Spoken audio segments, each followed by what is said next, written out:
মা, তোমার বয়স বেশি হলেও তোমার ভিতরে এখনো অনেক টাইট। আমি একটু করলে আর পারব না। মা, তোমার ভিতরে এত গরম কেন? আমার এটা তো পুড়ে যাবে। তোমার ভিতরে কি পানি ছেড়ে দিব? যখন আমি আমার বাগানে গাছের যত্ন নিচ্ছিলাম, তখন সেখানে কারও আসার আশা করিনি। এটি ছিল আমার দিনের সবচেয়ে প্রিয় সময়, মাটি দিয়ে হাত নোংরা করা, রোদের উপভোগ করা এবং শুধু শান্তি অনুভব করা। এটি ছিল আমার দৈনন্দিন রুটিন। কিন্তু সেই দিন হঠাৎ আমি আমার পিছনে পায়ের শব্দ শুনতে পেলাম। যখন আমি পিছনে ফিরে তাকালাম, তখন সেখানে আমার ছেলে অরুণ দাঁড়িয়েছিল। সে তার বড় হাসিভরা চোখে আমাকে দেখছিল। যেই আমি তাকে ফিরে তাকালাম, সে খিমা-ই বলে আমাকে ডাকল। তখন তার কণ্ঠে ছিল উষ্ণ উৎসাহ এবং ঠোঁটে হাসি। আমি তখন হাসি ছাড়া থাকতে পারলাম না। অরুণ, তুমি এখানে কি করছ? আমি আমার হাত থেকে মাটি ঝেড়ে তাকে জিজ্ঞেস করলাম। তখনই সে আমার কাছাকাছি এল এবং আমাকে জোরে জড়িয়ে ধরল। এটি ছিল আকস্মিক, কিন্তু আমি তাকেও ফিরে জড়িয়ে ধরলাম।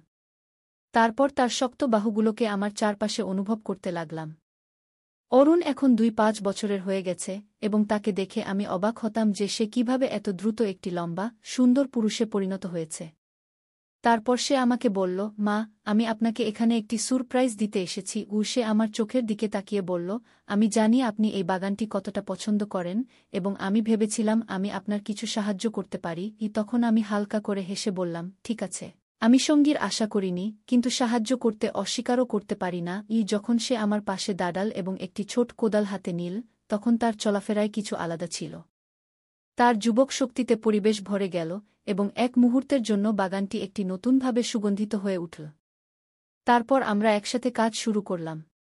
কাজের সময় আমরা অনেক হাসিঠাট্টা করলাম। তখনই আমি তার গার্লফ্রেন্ড সম্পর্কে কথা তুললাম। সে সঙ্গে সঙ্গে গম্ভীর হয়ে অস্বীকার করল। কিন্তু তখনই কাজ করার সময় কিছু বদলে গেল। অরুণ একটি গমলা তুলতে হাত বাড়াল, তখন তার হাত আমার হাত স্পর্শ করল, এবং একটি শিহরণ আমার সমস্ত শরীরে ছড়িয়ে পড়ল। সেই হালকা স্পর্শ এক মুহূর্তের জন্য আমাকে অস্থির করে দিল, যেন আমাদের মধ্যে বাতাসে একটি অকথিত সংযোগের ঢেউ বয়ে গেল। তারপর আমরা কাজে মনোযোগ দেওয়ার চেষ্টা করলাম, কিন্তু তখন একে অপরের এত কাছাকাছি হওয়ার একটি অদ্ভুত অনুভূতিকে অস্বীকার করা খুব কঠিন ছিল। কাজ করার সময় যখন সে ঘাস উপড়ে ফেলতে নিচু হল, তখন হঠাৎ তার মুখ আমার মুখের খুব কাছাকাছি চলে এল। তখন আমি তার গরম নিঃশ্বাস আমার গালে অনুভব করলাম, এবং আমাদের মধ্যে দূরত্ব যেন কিছুক্ষণের জন্য অদৃশ্য হয়ে গেল। তারপর আমাদের চোখে চোখ পড়ল, এবং তার চোখে একটি গভীর অনুভূতি ছিল, যেন সে সব কিছু বলছে যা শব্দে বলা যায় না। কিন্তু তখন তার দৃষ্টিতে এমন কিছু ছিল যা আমার হৃদস্পন্দন বাড়িয়ে দিয়েছিল। সেই মুহূর্ত, সেই দৃষ্টি, সব কিছু আকস্মিকভাবে ঘটে গেল যা আমার সমস্ত শরীরে একটি সংবেদন সৃষ্টি করল।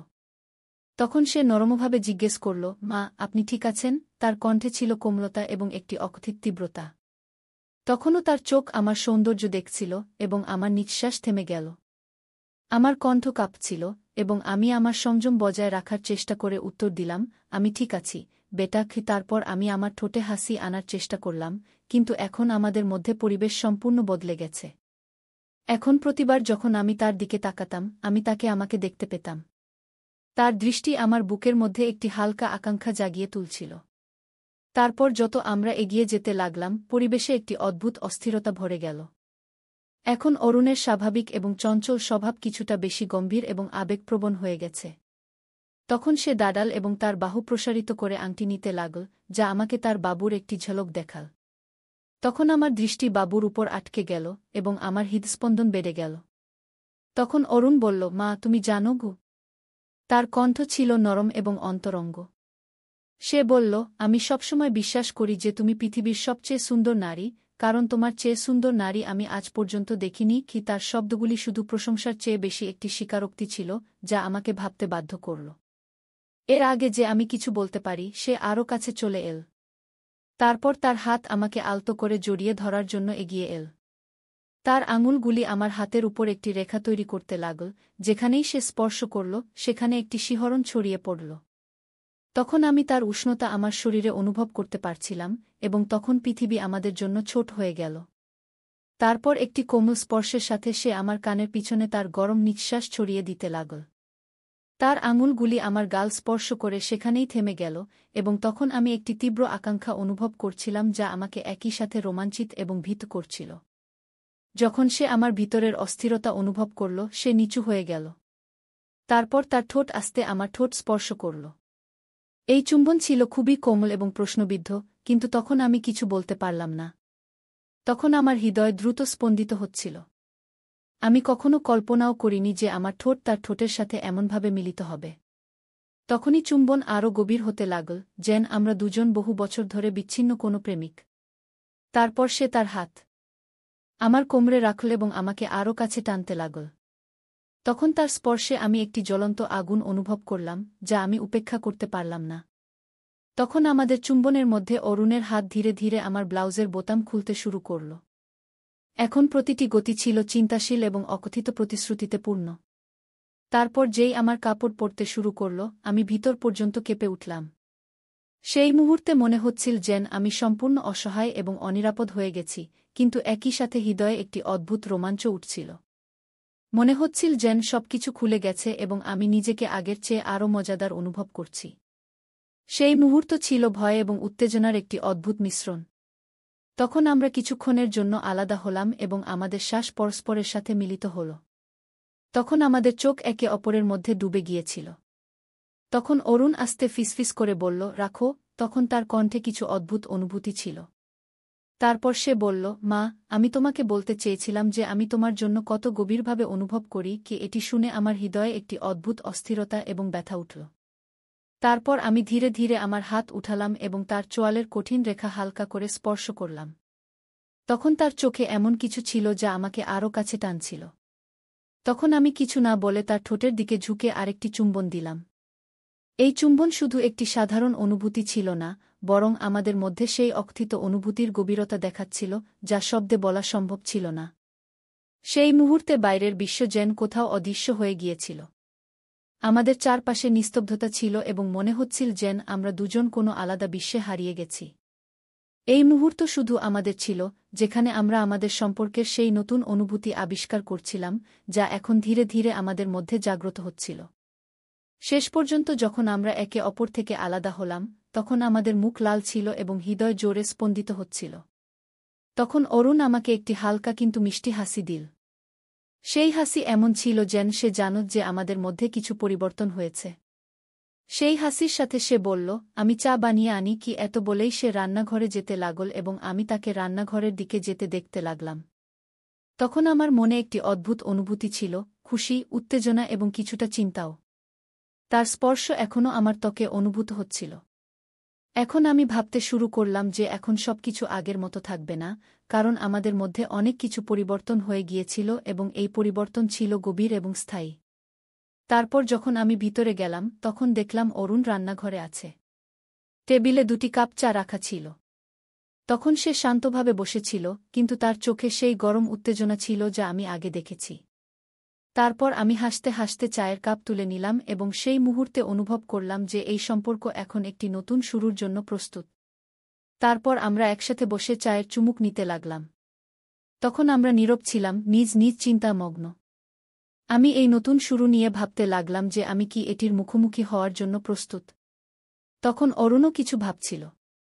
আমরা চায়ের চুমুক নিতে নিতে বসেছিলাম, কিন্তু তখন আমাদের মধ্যে নীরবতা অস্বস্তিকর ছিল না, বরং এটি অকথিত শব্দে পূর্ণ ছিল। আমি আমার দৃষ্টি টেবিলে রেখে দিলাম এবং অকারণে চা নাড়তে নাড়তে আমার ভিতরে উঠতে থাকা অদ্ভুত অনুভূতিগুলো বোঝার চেষ্টা করছিলাম। তখন অরুণ আমার সামনেই বসেছিল। সে খুবই স্বাচ্ছন্দ্যে মনে হচ্ছিল, খুবই স্বাচ্ছন্দ্যে, এই সব কিছুর পর যা এইমাত্র ঘটেছিল। তবুও তার দৃষ্টি আমার উপর ছিল এবং আমি তার উপস্থিতি আমার ত্বকে একটি গরম স্পর্শের মতো অনুভব করতে পারতাম। তখন সে আস্তে বলল, মা। তখন তার কণ্ঠ নীরবতা ভেঙে দিল। তারপর সে বলল, আজ আপনি আলাদা লাগছেন। আপনি ঠিক তো আছেন? তখন আমি তার দিকে তাকালাম। তারপর আমার এবং তার দৃষ্টি মিলিত হল। তখন তার চোখে চিন্তা ছিল, কিন্তু কিছু আরও ছিল, কিছু এমন যা আমার হৃদস্পন্দন বাড়িয়ে দিল। আমি এমন অনুভূতির সাথে অভ্যস্ত ছিলাম না, বিশেষ করে অরুণের আশেপাশে। কিন্তু আমি আমাদের মধ্যে কি যখন সে সুযোগ দিচ্ছিল, তখন আমার মনের এক অংশ চাইছিল যে সবকিছু আগের মতোই থাকুক এবং আমি এই বিষয়গুলো উপেক্ষা করে যাই। কিন্তু আমার ভেতরের আরেক অংশ, যে ইতিমধ্যে সেই মুহূর্তের গভীরতা অনুভব করেছিল, সে জানতে চাইছিল যে সামনে কি হতে চলেছে। আমি বুঝতে পারছি, অরুণ। আমি ধীরে ধীরে বললাম, তখন আমার কণ্ঠ এতই নিচু ছিল যে মনে হচ্ছিল আমি নিজের সঙ্গে কথা বলছি। কিন্তু কিছু কথা সরাসরি বলা সহজ হয় না। তখন সে কিছুই বলল না, শুধু তার গভীর দৃষ্টিতে আমাকে দেখতে থাকল। হঠাৎ কিছু না বলেই সে উঠে দাঁড়াল এবং টেবিলের চারপাশে ঘুরে আমার পাশে এসে দাঁড়াল। তখন সে এত কাছে ছিল যে আমি তার উষ্ণতা অনুভব করতে পারছিলাম। আমার শ্বাস যেন থেমে গেল। এখন আমাদের কিছু বলার প্রয়োজন নেই, সে ধীরে ধীরে বলল। তারপর সে তার হাত হালকাভাবে আমার কাঁধে রাখল। আমি তার দিকে তাকালাম এবং আমার হৃদয় দ্রুত স্পন্দিত হতে লাগল। তার স্পর্শ কোমল ছিল, কিন্তু তাতে এক অদ্ভুত গভীরতা ছিল। আমি জানতাম যে আমাকে পিছিয়ে যাওয়া উচিত, কিন্তু আমি জানি না কেন আমি তার দিকে আকৃষ্ট হচ্ছিলাম।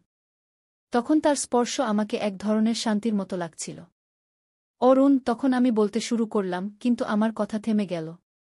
ঠিক তখনই সে নুয়ে পড়ল এবং আমার কপালে একটি হালকা চুম্বন দিল। তারপর সে ফিসফিস করে বলল, সব ঠিক আছে, মা। তার ঠোঁট এক মুহূর্তের জন্য থেমে গেল, তারপর সে কিছুটা পিছিয়ে গেল।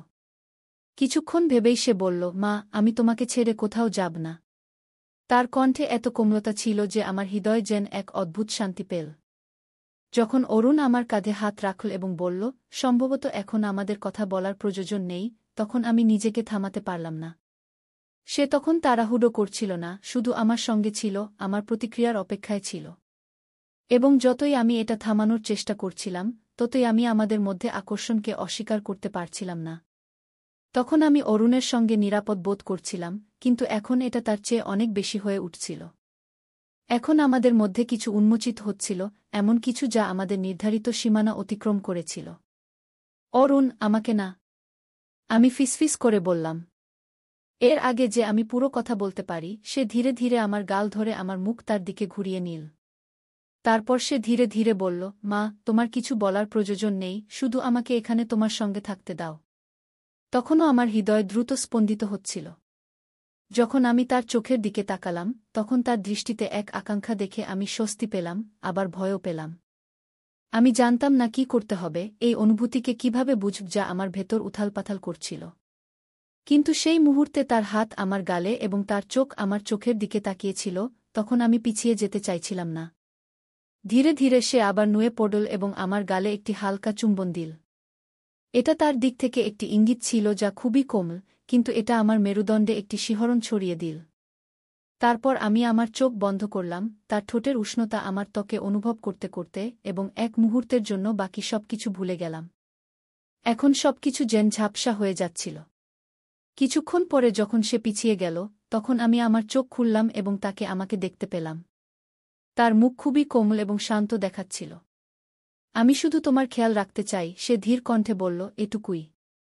তারপর আমি গভীর শ্বাস নিলাম, কিন্তু আমার গলায় যেন কিছু আটকে গেছে বলে মনে হচ্ছিল। এটা আমার জন্য একদম নতুন ছিল এবং কিছুটা ভীতিকর, কিন্তু আমার ভেতর কোথাও না কোথাও এই সংযোগ অনুভব করার ইচ্ছাও ছিল। তারপর আমি ধীরে ধীরে বললাম, অরুণ।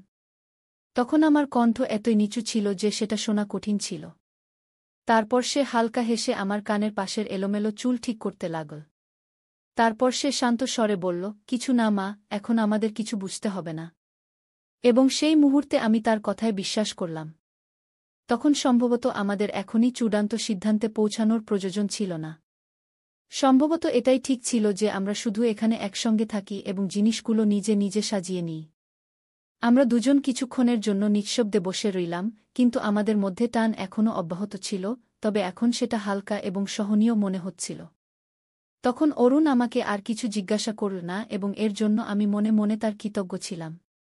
সে আমাকে ভাবতে এবং বুঝতে সময় দিয়েছিল। কিছুক্ষণ পরে সে উঠে দাঁড়াল এবং কিছুটা টানাটানি করে বলল, তখন তার সেই পুরনো দুষ্টুমিভরা হাসি ফিরে এসেছিল। ঠিক আছে মা। তারপর সে চোখ টিপে বলল, কেমন হবে যদি আজ আমি আমাদের জন্য রান্না করি? তখন আমি তার কথায় হালকা হেসে ফেললাম। তারপর আমি বললাম, এটা তো খুব ভালো হবে। এবং তখন সত্যিই আমি কিছুটা স্বস্তি বোধ করছিলাম। তারপর সে রান্নাঘরের দিকে চলে গেল এবং আমি উঠে ঘরের দিকে গেলাম এবং শুয়ে পড়লাম। কিন্তু আমিও তখন বুঝতে পারিনি যে আমাদের মধ্যে কি চলছিল বা ভবিষ্যতে কি হবে, কিন্তু তখন আমি ধীরে ধীরে জিনিসগুলো সামলানোর জন্য প্রস্তুত ছিলাম। যা কিছু হোক, যেভাবেই হোক, আমরা একসাথে এটি সমাধান করব। এখন আমি আমার ঘরে ছিলাম, কিন্তু আমার মনে তখনও ধারণাগুলোর ঝড় বয়ে যাচ্ছিল। কিছুক্ষণ আগে যা ঘটেছিল তা সব মনে পড়ছিল। প্রতিবার যখন সে আমাকে সেইভাবে দেখত বা কিছু ছুঁয়ে যেত, তখন মনে হতো যেন আমার হৃদয়ে কিছুটা নাড়াচাড়া হচ্ছে। কিছুক্ষণ পর রান্নাঘর থেকে মশলার গন্ধ আসতে শুরু করল। আমি উঠে রান্নাঘরের দরজায় গিয়ে দাঁড়ালাম। তখন অরুণ আমার দিকে তাকাল এবং হেসে বলল, মা, আমি চাই আজকের খাবারটা বিশেষ হোক। কেন? আমি হালকাভাবে জিজ্ঞেস করলাম। কারণ কিছু মুহূর্ত বিশেষ হয়, সে আমাকে দেখে বলল। তখন তার চোখে এমন কিছু ছিল যা আমাকে অদ্ভুতভাবে অস্বস্তি দিচ্ছিল, কিন্তু আমি সেখান থেকে সরে যেতে পারলাম না। তখন খাবার প্রস্তুত হতে হতে সন্ধ্যা হয়ে গেল। আমরা একসাথে টেবিলে বসে খাবার খেলাম। অরুণ প্রতিবার আমার প্লেটে আরও কিছু দেওয়ার চেষ্টা করত, আর আমি প্রতিবার হেসে না বলে দিতাম। এই মুহূর্তটি যতটা সাধারণ মনে হচ্ছিল ততটাই অনন্যও ছিল। খাবারের পর সে আবার রান্নাঘর পরিষ্কার করা শুরু করল। আমি তাকে থামাতে যাচ্ছিলাম, কিন্তু সে ইশারায় না করে দিল। আজ সব আমার দায়িত্ব, সে বলল। এখন রাত হয়ে গিয়েছিল। আমি তাকে বললাম যে সে গিয়ে বিশ্রাম নিক, কিন্তু সে আমার পাশে এসে বসল। তারপর সে একটি গভীর শ্বাস নিয়ে বলল, মা, আমি আপনাকে কখনো এত শান্ত এবং হারিয়ে যাওয়া দেখিনি। আপনি ঠিক আছেন তো? আমি তার দিকে তাকালাম। তার কণ্ঠে চিন্তা ছিল, কিন্তু তার চোখে আরও কিছু ছিল, সম্ভবত জানার কৌতূহল যে আমি কি অনুভব করছি। তখন আমি বললাম, আমি ঠিক আছি, অরুণ। কিন্তু কিছু জিনিস এখনও আমার জন্য অস্পষ্ট। সম্ভবত আমার কিছু সময় প্রয়োজন। তখন অরুণ আমার কথা গুরুত্ব সহকারে শুনল এবং তারপর হালকাভাবে হেসে বলল, সময় নেওয়া ঠিক আছে, কিন্তু মা, আপনি জানেন তো, আমি সবসময় আপনার সাথে আছি। তখন তার কথা আমার হৃদয়ে স্পর্শ করল। তারপর আমি অনুভব করলাম যে এই মুহূর্তে যা কিছু জটিলতা ছিল, তার সমাধান সময় এবং ধৈর্য দিয়ে মিলবে। সেই রাতে যখন আমি ঘুমাতে গেলাম, তখন আমার মন হালকা ছিল। আমি ভেবেছিলাম, আমাদের মধ্যে যা কিছুই হোক না কেন, আমরা এটি সমাধান করব। পরের দিনের সকাল আমাদের জন্য একটি নতুন শুরু ছিল। এখন অরুণের উপস্থিতি আমার জীবনের যে শূন্যতা ছিল তা ধীরে ধীরে পূরণ করতে শুরু করেছিল। তাই বন্ধুরা, এটা ছিল আমাদের আজকের ছোট্ট গল্প। আপনি এই গল্পটি কেমন লাগলো কমেন্ট করে অবশ্যই জানাবেন। আর যদি এই গল্পটি আপনার ভালো লেগে থাকে, তবে এটি লাইক করুন এবং আপনার বন্ধুদের সাথে শেয়ার করুন। এ ধরনের আরও রোমাঞ্চকর গল্পের জন্য আমাদের চ্যানেল সাবস্ক্রাইব করুন এবং বেল আইকন টিপতে ভুলবেন না, যাতে আপনি আমাদের কোনো গল্প মিস না করেন। ধন্যবাদ।